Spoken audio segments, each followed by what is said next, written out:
दोस्तों, पिछले भाग में आपने पढ़ा आरव अपने दोस्तों के साथ क्रिकेट खेलने गया है।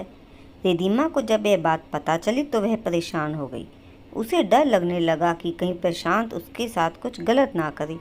और जब शाम के 5 बजे तक भी आरव घर नहीं आया तो उसने उसके मोबाइल पर कॉल किया और उसका अंदेशा सही हो गया। फ़ोन आरव ने नहीं बल्कि प्रशांत ने उठाया।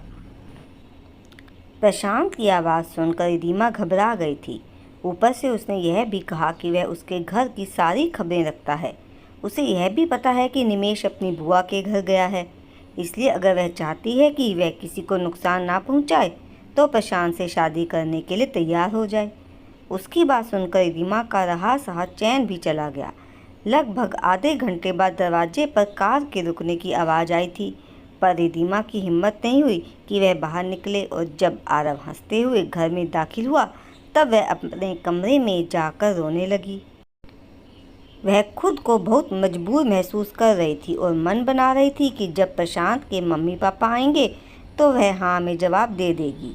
उधर रात के 10 बजे थी। प्रशांत अपने घर में अपनी दादी माँ के साथ बैठा हुआ था। डाइनिंग टेबल पर खाना लगाकर नौकरानी एक साइड खड़ी थी। प्रशांत के मम्मी पापा क्लब से वापस नहीं आए थे, इसलिए प्रशांत का खाना खाने का मन नहीं कर रहा था। उसने सोचा था कि आज अपने मम्मी पापा को रिधिमा के घर जाने के लिए कहेगा, पर रात के 10 बजे तक वो दोनों घर से बाहर ही थे।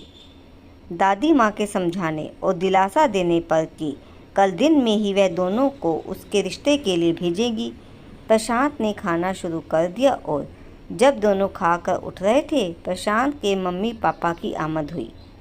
वह उनसे कुछ कहना चाहता था पर दोनों ही नशे में थे। उनके लिए पार्टी से पीकर आना कोई नई बात नहीं थी।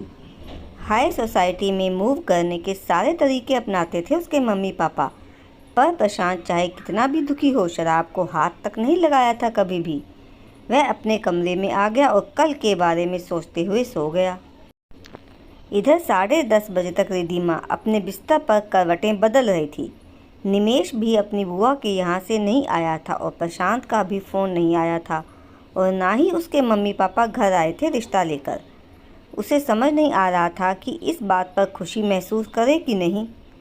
बहुत देर बाद नींद आई थी उसे, फिर भी सवेरे जल्दी ही नींद खुल गई। आजकल हल्की सी आहट पर भी चौंक जाती थी रिधिमा।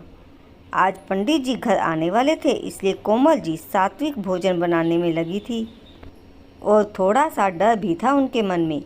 सगाई की डेट रखी जा चुकी थी।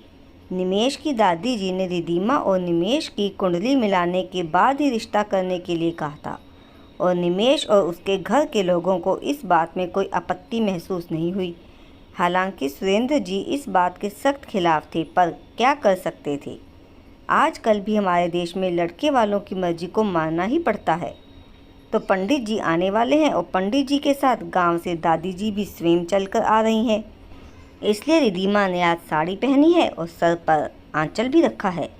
खैर, रिधिमा को ये सब करना अच्छा भी लग रहा है, उसे तो स्वयं ही ऐसी बातें पसंद है, पर दादी जी कुछ ज़्यादा ही रूढ़िवादी सोच रखती हैं।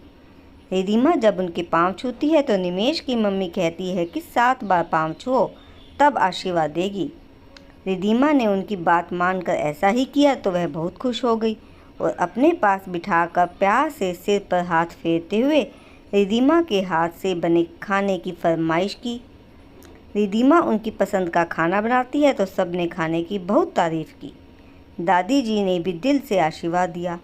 पूरा दिन इन सब बातों में कब बीत गया पता ही नहीं चला। निमेश की दादी जी और मम्मी जी बहुत खुश होकर गई थी। जूही और निकिता भी सुबह से आई हुई थी, लेकिन वो दोनों अभी भी रिधिमा के पास रुकी हुई थी। तीनों छत पर टहलती हुई बातचीत कर रही थी, पर रिधिमा बहुत कम बोल रही थी और किसी सोच में डूबी हुई लग रही थी। जूही ने उससे कुछ पूछना चाहा कि निकिता की मम्मी का फ़ोन आ गया। उन्होंने उसे घर आने के लिए कहा, इसलिए वह चली गई। तब जूही ने फिर से पूछा, रिधिमा क्या बात है, तुम कम तो हमेशा से बोलती हो पर ऐसे उदास तो नहीं रहती, कुछ तो बताओ। देखो, बोलने से दिल का बोझ हल्का होता है और मैं तो तुम्हारी दोस्त हूँ, तुम्हारे लिए अच्छा ही सोचूंगी। जानती हूँ जूही, तो फिर बताओ। मुझे पता है कोई बात तो ज़रूर है। फिर रिधिमा छत के फर्श पर बैठती चली गई। तो जूही भी उसके पास ही बैठ गई। उसने उसके कंधे पर हाथ रख कर सांत्वना देते हुए कहा, चलो अब पूरी बात बताओ, क्या परेशानी है। फिर रिधिमा ने शुरू से सारी बातें बताई। प्रशांत का रोज रात में फ़ोन करके परेशान करना, नवीन का एक्सीडेंट करवाना और फिर उसका रिश्ता टूटना, फिर आरव की बस का ख़राब होना और प्रशांत का मदद करना, और फिर से धमकी देना कि निमेश के साथ शादी के लिए मना कर दूं, वरना निमेश या फिर आरव के साथ कुछ भी हो सकता है। तुम ही बताओ जूही, तुम लोग तो कहती थी कि मैं बिल्कुल बहन जी लगती हूँ, मुझे नए ज़माने के हिसाब से पहनना ओढ़ना चाहिए, ऐसे मैं बैकवर्ड लगती हूँ, ऐसे हुलिये में मुझे कोई पसंद नहीं करेगा। फिर आखिर वह मेरे पीछे क्यों पड़ा है बताओ। यार तो इतना कुछ अकेले झेलती रही, बर्दाश्त करती रही, हम में से किसी को कुछ नहीं बताया, पर तुमने अंकल आंटी को क्यों नहीं बताया। सब कुछ इतना अचानक और एक के बाद एक घटता गया जूही कि मैं कुछ बोल ही नहीं पाई, और शुरू में मुझे नहीं लगा था कि बात इतनी बढ़ जाएगी। अच्छा अब तुम ज़्यादा मत सोचो, 2 दिन बाद ही तो सगाई है तुम्हारी, और तुमने बताया भी था कि प्रशांत कल अपने मम्मी पापा को भेजने वाला था, पर वह लोग नहीं आए। हो सकता है उसके पेरेंट्स ने ही उसकी बात नहीं मानी हो। वैसे भी वो लोग अमीर हैं, एक बार तुम्हारे पापा ने इनकार कर दिया था तो दूसरी बार अपनी बेइज्जती करवाने क्यों आएंगे भला। जूही की बातों से रिधिमा के मन को थोड़ा ढाढ़स मिला तो वह मुस्कुरा दी। ये हुई ना बात। अच्छा यार अब मैं भी चलती हूँ, मम्मी घर पर इंतज़ार कर रही होगी। हाँ ठीक है, तुम जाओ। तो दोस्तों अब रिधिमा क्या करेगी जानने के लिए अगला भाग जरूर पढ़िएगा और मेरे चैनल को सब्सक्राइब जरूर कीजिएगा। धन्यवाद।